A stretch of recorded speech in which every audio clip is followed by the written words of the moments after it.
आज मैं आपके सामने एक बुजुर्ग का जिक्र करता हूँ। नाम है उनका मुस्लिम बिन अम्र। वो कहते हैं कि मेरे पड़ोस में एक कब्र खोदने वाला रहता था, जो कब्रिस्तान में कब्र खोदने का काम करता था। कहते मैंने सोचा लाओ उनके पास जाऊं, बुजुर्ग हैं वो, कोई नसीहत की बात मुझे बताएंगे। जैसे हमारे ये बुजुर्ग हैं, कभी इनसे कहना कि बाबा कोई नसीहत की बात बताओ, तो ये अपनी जिंदगी में कोई ऐसी बात याद करके आपको बताएंगे कि जो बड़ी नसीहत वाली होगी। मेरे अजीजों, मुस्लिम बिन अम्र कहते हैं मैं गया उन बुजुर्ग के पास में, मैंने सलाम किया, उन्होंने सलाम का जवाब दिया। मैंने पूछा उनसे, मैंने कहा बाबा आप कोई नसीहत की बात मुझे बताओ, आपने कब्रिस्तान में बहुत सालों तक कब्र खोदने का काम किया है, कोई इबरत कोई नसीहत की बात बताओ। वो बुजुर्ग रोने लगे, कहते हैं ऐ मुस्लिम बिन अम्र, आज मैं तुझे एक नसीहत की बात बताता हूँ, वो ऐसी बात जिसने मुझे सुधार दिया, वो ऐसी बात जिसे देख के मैं बदल गया। कहा बाबा बताओ। कहते हैं कि एक दिन गर्मी बहुत पड़ रही थी और मैंने कब्रिस्तान में कब्र खोदना शुरू किया। मैंने एक कब्र को खोदा तो कहते हैं कि फिर दिल में ख्याल आया कि लाओ एक कब्र और तैयार कर लेता हूँ। कहते हैं मैंने 2 कब्रें तैयार कर ली। फिर मैं सोचने लगा कि लाओ तो एक कब्र और तैयार कर लूं ताकि थोड़ी उजरत ज्यादा मिल जाए, थोड़े पैसे ज्यादा मिल जाएं। आज भी शहर में लोग उजरत पे कब्र खोदते हैं, आज भी शहरों में आप जाएंगे तो पैसे लेकर के कब्र खोदी जाती है। वो बुजुर्ग कहते हैं कि मैं कब्र खोदने लगा, जब मैंने तीसरी कब्र खोदी तो उसके अंदर से तपिश आने लगी, आग का सेक आने लगा, जैसे कहीं पर आग जल रही हो तो दूर से उसकी तपिश महसूस होती है। कहते हैं जब मैं कब्र खोद रहा था तो उसमें से तपिश आ रही थी, आग का सेक आ रहा था। कहते हैं मैंने मेहनत करके कब्र तैयार कर ली। कहते हैं अब मैं एक पेड़ के नीचे खड़ा हो गया ताकि थोड़ा आराम कर लूं और मैं देखूं कि इन कब्रों में कौन आता है। कहते हैं आसमान से 2 लोग उतरे, एक सरहाने खड़ा हुआ, एक पायती खड़ा हुआ। कहते हैं सरहाने खड़े होने वाले ने पायती खड़े होने वाले से कहा लिख। उसने कहा क्या लिखूं? कहा इसकी कब्र को लिख दे, 40 गज चौड़ा 40 गज लंबा लिख दे। उन्होंने लिख दिया। दूसरी कब्र के पास आए, कहा इसको लिख। कहा क्या लिखूं? कहा जहां तक नजर जाए वहां तक इस कब्र को कुशादा लिख दे, वहां तक इस कब्र को चौड़ा लिख दे। कहते हैं मैं देख रहा हूं ये सारा मंजर। जब वो तीसरी कब्र के पास आए जिसमें आग की तपिश आ रही थी, आग का सेक आ रहा था, कहते हैं मैंने क्या सुना, वो कहने वाला कह रहा था लिख। कहा कितना लिखूं? तो उसने हाथ का इशारा करके कहा इसको इतना तंग लिख दे, इसको इतना तंग लिख दे। अल्लाह अकबर। वो कहते हैं कि मैं सोचने लगा और देखने लगा कि देखूं इसमें अब कौन किसके जनाजे आते हैं। कहते हैं पहला जनाजा आया जिसमें 4 लोग कांधा दिए हुए थे और 4-5 लोग ही पीछे चल रहे थे। कहते हैं वो जनाजा आया, मैंने पूछा ये किसका जनाजा है? कहा ये हमारे मोहल्ले के गरीब आदमी का जनाजा है, अमीरों ने इसके जनाजे में आना भी पसंद नहीं किया। कहते हैं हमने चंदा करके इसके कफन दफन का इंतजाम किया है। मुस्लिम बिन अम्र से वो बुजुर्ग कहते हैं मैंने उनसे कहा कि ठीक है इसको कब्र में दफन कर दो। कहते हैं मैंने कहा मुझे इसकी उजरत नहीं चाहिए, मैं इसका पैसा नहीं लूंगा। कहते हैं कि तुम तो इसको कब्र में दफन करने आए हो, इसका अंजाम मैं देख चुका हूं कि ये कितना नेक है। कहते मैंने पूछा कि इसके शब रोज कैसे गुजरते थे, तो मोहल्ले के लोगों ने कहा ये गरीब जरूर था लेकिन नमाजें नहीं छोड़ता था, नबी पे दुरूद पढ़ना नहीं छोड़ता था, नबी पे दुरूद पढ़ना कभी इसने नहीं छोड़ा। गरीब जरूर था लेकिन इसके घर से कभी नबी की शरीयत रुखसत नहीं हुई, घर वाले भी शरीयत पे अमल करते थे, ये खुद भी शरीयत पे अमल करता था, ये बड़ा नेक परहेजगार था। अल्लाह अकबर। मेरे अजीजों, अब मुस्लिम बिन अम्र से वो बुजुर्ग कहते हैं मैं दूसरी कब्र के बारे में देखने लगा कि इसमें कौन आता है जिसकी कब्र को हद नजर कुशादा कर दिया गया। कहते हैं एक जनाजा आया जिसको सिर्फ 4 लोग ही कांधा दिए हुए थे, कोई मजमा नहीं था उसके पीछे। कहते हैं मैंने पूछा ये कौन है? कहा कोई मुसाफिर है जो हालत सफर में इंतकाल कर गया। हम लोगों ने आपस में चंदा करके इसके कफन दफन का इंतजाम किया है, तुम्हें उजरत कितनी चाहिए? वो बुजुर्ग कहते हैं मैंने कहा मुझे उजरत नहीं चाहिए, तुम इसे दफन करो, तुम इसे मुसाफिर समझ रहे हो, इसका अंजाम मैं देख चुका हूं। ये अल्लाह का कोई वली है जिसकी कब्र को तहद नजर कुशादा कर दिया गया। ऐ मेरे अजीजों, मेरी माँ बहनें इस प्रोग्राम को सुनने आई हैं, गौर से सुनो। मुस्लिम बिन अम्र से वो बुजुर्ग कहते हैं वो जो तीसरी कब्र थी जिसमें आग का सेक आ रहा था, तपिश आ रही थी, अब मैं सोचने लगा कि इसमें कौन आता है। कहते हैं एक जनाजा आया, फूलों से लदी हुई मैयत थी। कहते हैं लोग दौड़ दौड़ के कांधा लगा रहे थे, एक दूसरे के पैरों पे पैर रख देते थे जनाजे को कांधा देने के चक्कर में। कहते हैं मैं करीब गया जनाजे के, मैंने पूछा ये किसका जनाजा है? तो किसी ने बताया ये शहर के सबसे बड़े अमीर आदमी की बीबी का जनाजा है, ये शहर के सबसे बड़े रईस आदमी की बीबी का जनाजा है। कहते हैं मैंने पूछा ये औरत थी कैसी? कहा कि ये औरत घर से बेपर्दा निकल के मार्केट जाती थी, घर से बेपर्दा बाजारों में घूमा करती थी, इसके घर में दौलत बहुत थी, पैसा बहुत था, रुपया बहुत था, लेकिन नबी की शरीयत पे अमल नहीं था, नबी की शरीयत पर इसका अमल नहीं था, नबी की शरीयत पर इसकी पाबंदी नहीं थी।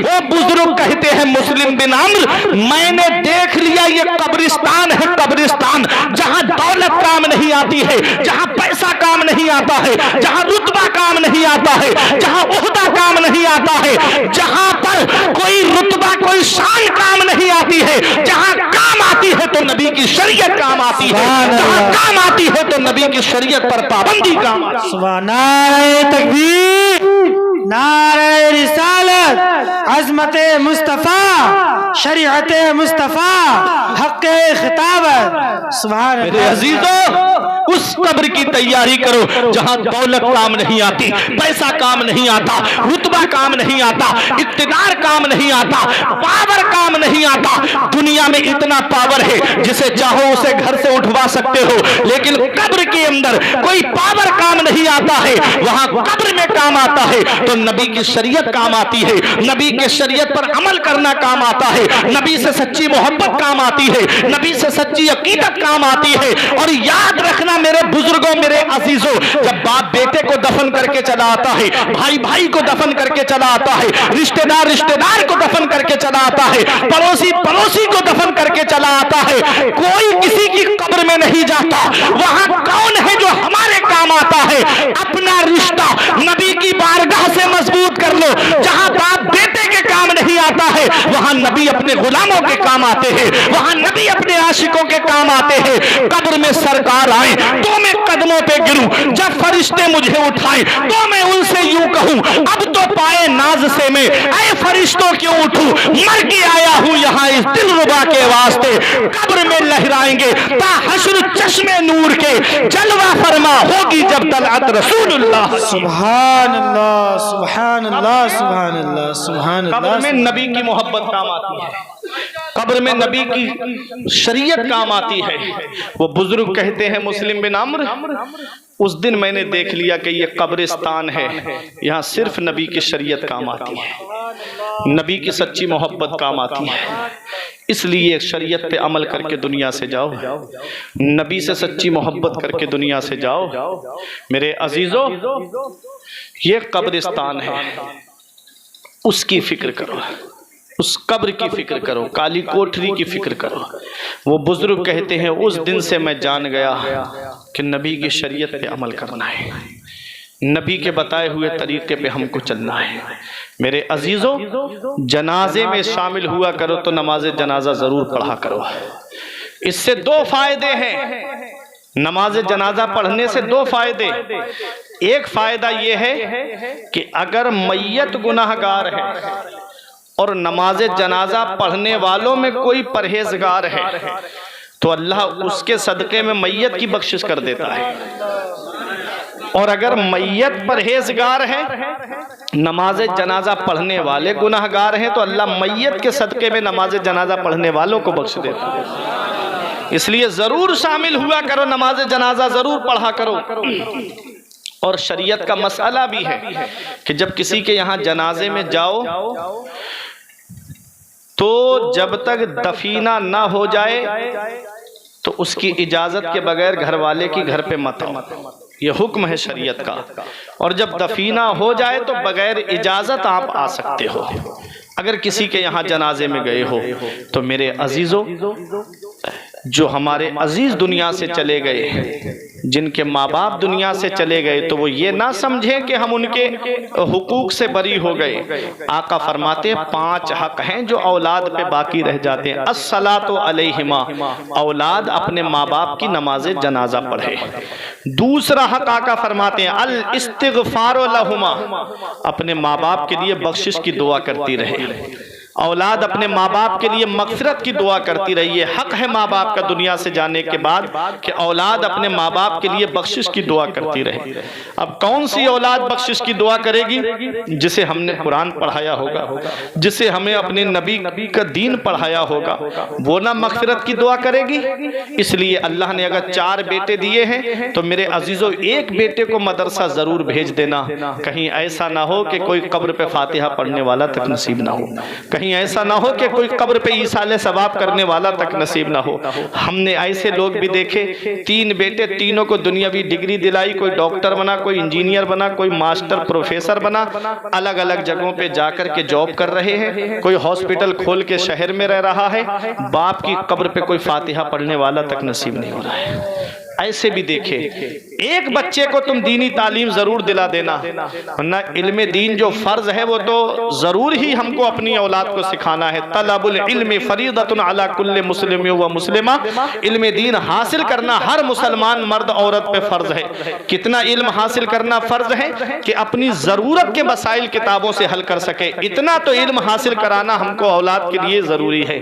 मेरे अजीजों, 2 हक हो गए कि एक पहला हक नमाज जनाजा पढ़े औलाद, दूसरा हक अपने माँ बाप के लिए बख्शिश और मगफिरत की दुआ करे।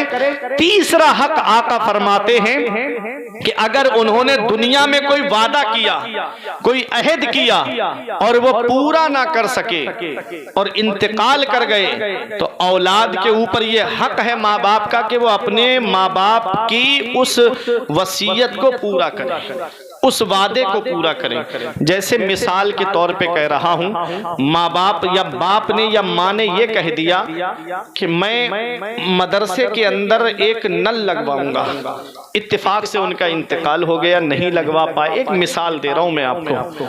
तो औलाद के ऊपर ये हक है माँ बाप का कि माँ बाप जो काम पूरा ना कर सके, औलाद अपने माँ बाप का वो काम पूरा करे। 2 हक, 3 हक हो गए। चौथा हक, जो रिश्ते माँ बाप की वजह से कायम हैं, उन रिश्तों को माँ बाप के इंतकाल के बाद औलाद खत्म ना करे, बल्कि उन रिश्तों को बाकी रखे। बाप की तरफ से जो रिश्ता है वो है ददिहाल का रिश्ता, जैसे बाप के बाद बाप के भाई, चचा ताऊ, फूफी फूफा, ये बाप की तरफ से रिश्ते आते हैं। और माँ की तरफ से ननिहाल का रिश्ता है, जैसे नानी है, मामू है, खाला है। ये रिश्तों से रिश्ता खत्म नहीं करना है।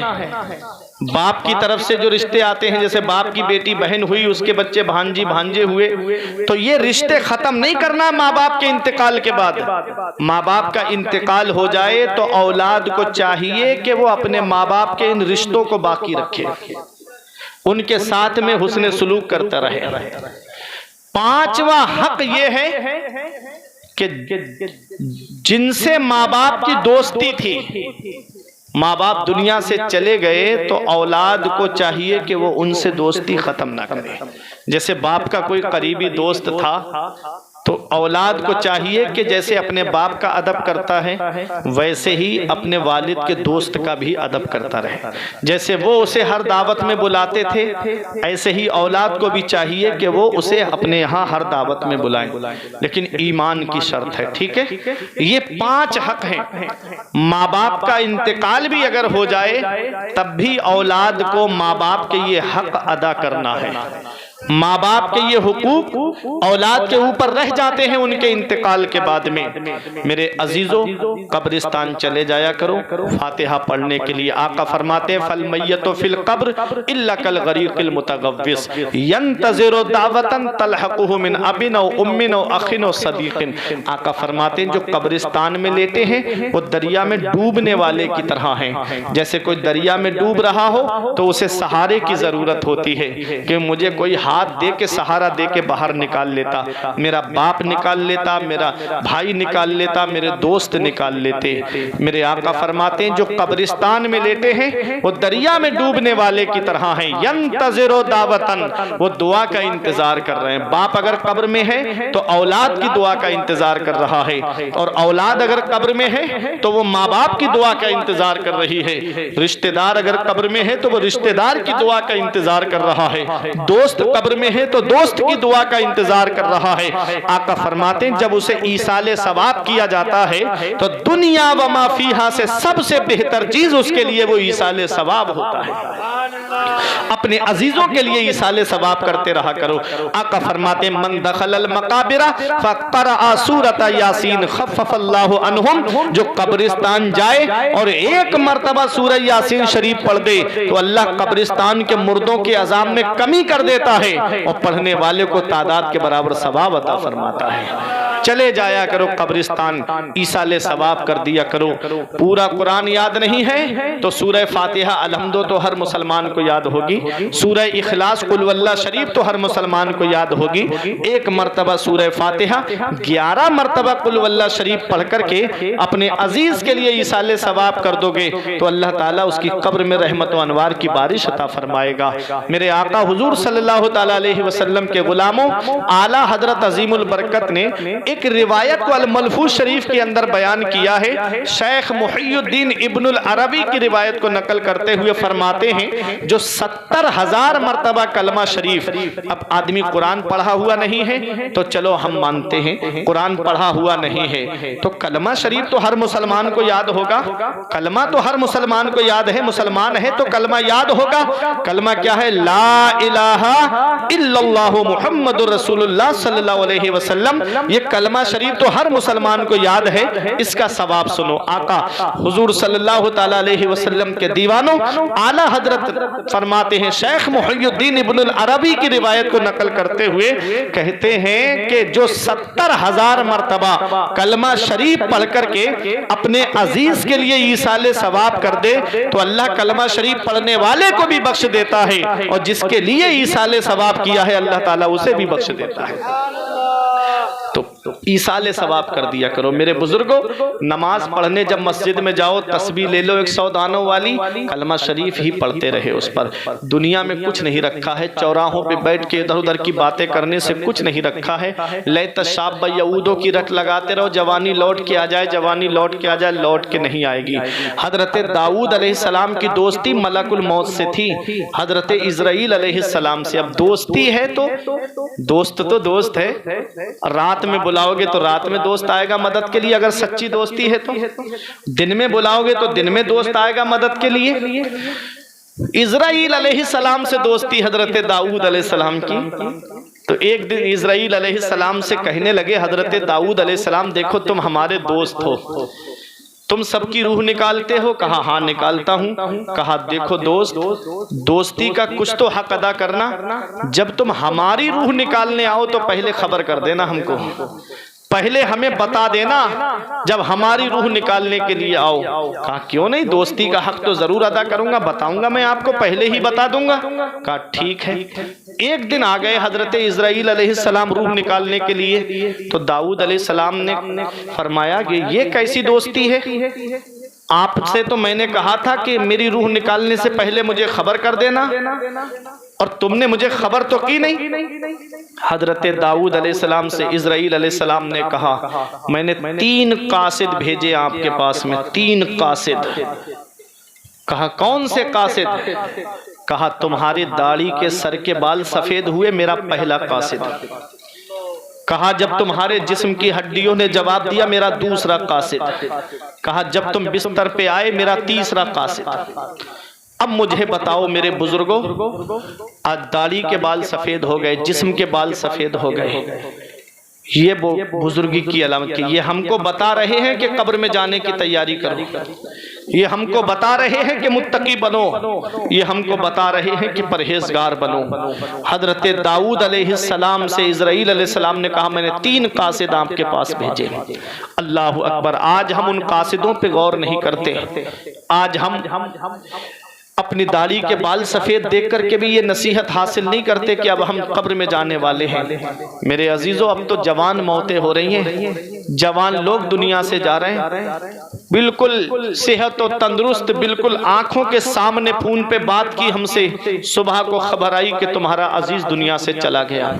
ऐसी ऐसी बीमारियां चल रही हैं, मौत की तैयारी करो। या अय्युहल्लज़ीना आमनू कू अनफुसकुम व अहलीकुम नारा, ऐ ईमान वालों अपने आप को भी जहन्नम की आग से बचाओ और अपने घर वालों को भी जहन्नम की आग से बचाओ। जिसका ईंधन इंसान और पत्थर है। कब्र की तैयारी करो, अपने मरहूम के लिए ईसाले सवाब करते रहो, और अल्लाह ने तुम्हें जिंदगी दी है, अल्लाह की इबादत करके दुनिया से जाओ, नमाजें पढ़ के दुनिया से जाओ, मुत्तकी बन के दुनिया से जाओ, परहेजगार बन के दुनिया से जाओ। आगाह अपनी मौत से कोई बशर नहीं, सामान 100 बरस का है पल की खबर नहीं, जागना है जाग ले अफलाक के साए तले, हश्र तक सोना पड़ेगा खाक के साए तले। उतरते चांद ढलती चांदनी जो हो सके कर ले, अंधेरा पाक आता है ये 2 दिन की उजाली है। रजा मंजिल तो जैसी है वो एक मैं क्या सभी को है, तुम इसको रोते हो या यूं कहो के हाथ खाली है। परवरदिगार आलम की बारगाह में दुआ है, मेरे कुछ अर्ज करने में गलती हुई हो सबकत लिसानी की वजह से या बतकाज़ा बशरियत, मौला मुझे माफ फरमाए। अस्तगफिरुल्लाह रब्बी मिन कुल्ले ज़ंबे व अतूबु इलैह। चौथा हक आका फरमाते हैं, जब कोई मुसलमान बीमार पड़ जाए तो मुसलमान के ऊपर यह हक है मुसलमान का कि वो अपने बीमार भाई को देखने जाए, बीमार भाई को देखने जाए। आज बाप बीमार पड़ा है, औलाद देखने नहीं आती, भाई बीमार पड़ा है, भाई देखने नहीं आता, पड़ोसी बीमार पड़ा है, पड़ोसी देखने नहीं आता, रिश्तेदार बीमार पड़े, रिश्तेदार देखने नहीं जाते। मेरे अजीजों, बीमार को देखने में कितना सवाब है। मेरे आका फरमाते हैं, जब कोई मुसलमान भाई अपने बीमार मुसलमान भाई को देखने के लिए जाता है तो जैसे ही अपना कदम घर से निकालता है, वापस आने तक अल्लाह की रहमत के 40,000 फरिश्ते उसके लिए बख्शिश और मग़फ़िरत की दुआ करते रहते हैं। कितना सवाब है बीमार को देखने जाने में। और जब बीमार के पास जाओ तो ऐसी बातें ना करो जिससे उसे तकलीफ पहुंचे। शरीयत हमें ये इजाजत नहीं देती कि उसके पास बैठ के ऐसी बातें करें। बाज जगह औरतें पहुंच जाती हैं देखने के लिए, माज़अल्लाह क्या कहती हैं, अरे फला इस बीमारी में मर गया, फला इस बीमारी में बचा नहीं, फला के लाखों रुपये उठ गए। इस तरह की बातें नहीं करना मरीज के सामने बैठ के। शरीयत हमारी कहती है कि जब मरीज के पास जाओ तो उसके सामने ऐसी बातें करो जिससे उसके दिल को सुकून मिले।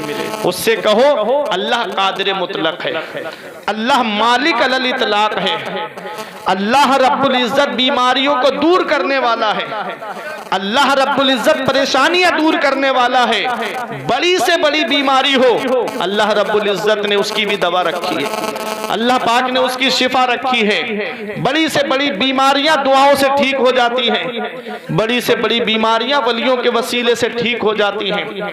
तुम परेशान मत हो ना, अल्लाह तुम्हारी बीमारी में शिफा अता फरमाएगा, अल्लाह तुम्हारी बीमारी को दूर फरमाएगा। जब इस तरह की बातें करोगे तो उसके दिल को सुकून मिलेगा, उसके दिल को आराम मिलेगा। आका फरमाते मुसलमान के मुसलमान पे 5 हक हैं। पहला हक जब सलाम करे तो सलाम का जवाब दे, दूसरा हक जब वो दावत करे तो दावत उसकी कबूल करे, तीसरा हक जब उसे छींक आए तो छींक का जवाब दे, चौथा हक जब वो बीमार पड़ जाए तो उसे देखने के लिए जाए, पांचवा हक आका फरमाते हैं कि जब उसका इंतकाल हो जाए तो मुसलमान को चाहिए कि वो अपने मुसलमान भाई के जनाजे में शामिल हो। उसके जनाजे में शामिल हो, ये मुसलमान का हक है मुसलमान के ऊपर। आज हम देखा यह जाता है कि अमीरों के जनाजे में तो दौड़ दौड़ के आदमी कांधा लगाता है और गरीबों के जनाजे में जाना तक पसंद नहीं करता। सगा भतीजा, सगा भांजा, सगा भाई, अगर गरीब है तो पड़ोसी बता रहे हैं लोग, पता लगाओ ये मैयत किसी अमीर की होगी, जो दौड़ दौड़ के कांधा लगा रहे हैं लोग। मेरे अजीजों